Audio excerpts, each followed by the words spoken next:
ಯಾಕೆ ಬಾಗಿಲಾಗ್ತಾ ಇದ್ಯಾ? ನಾನ್ ನಿನ್ ಅಂಕಲ್. ಅಂಕಲ್ ನೀವ? ನಾ ಅನ್ಕೊಂಡೆ ಕಳ್ಳ ಅಂತ. ಅಮ್ಮನಿಗೆ ಹುಷಾರಿಲ್ಲ, ಅದಕ್ಕೆ ನಾನು ಬಾಗಿಲು ಹಾಕಿ. ಸಾರಿ ಸಾರಿ. ಹಾ, ಹುಷಾರಿಲ್ವಾ? ಹಾಗಾದ್ರೆ ನಾಳೆ ಬರ್ತೀನಿ ಬಿಡು.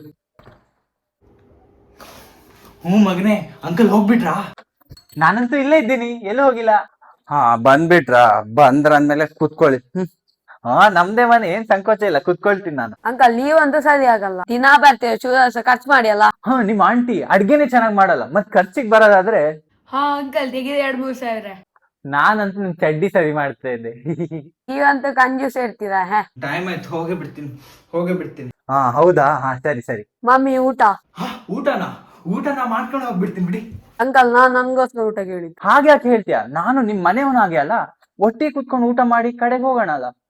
ಇನ್ನೇನು, ಯಾವಾಗ್ಲೂ ಬರ್ತಾ ಇರ್ತೀನಿ. ಒಂದ್ ಮಾತ್ ಹೇಳ್ಬೇಕಂದ್ರೆ ನಮ್ಮ ಅತ್ತಿಗೆದು ಊಟ ಮಾತ್ರ ಸೂಪರ್. ಹುಷಾರಿಲ್ದೇ ಇದ್ರು ಅಡ್ಗೆ ಮಾತ್ರ ಸೂಪರ್. ಮಗನೇ, ಅಂಕಲ್ನ ಚೂರು ಕೆಳಗೋರ್ಗ್ ಬಿಟ್ ಬಾ. ಮಮ್ಮಿ ಏನ್ ಬಿಡ್ಲಿ, ಅಂಕಲ್ ಅಂತ ಹೋಗ್ಲಿ, ಹೋಗ್ಬಿಟ್ರು. ವಾಪಸ್ ತಿಂದು ಹಾಗೆ ಹೋಗ್ಬಿಟ್ಟ.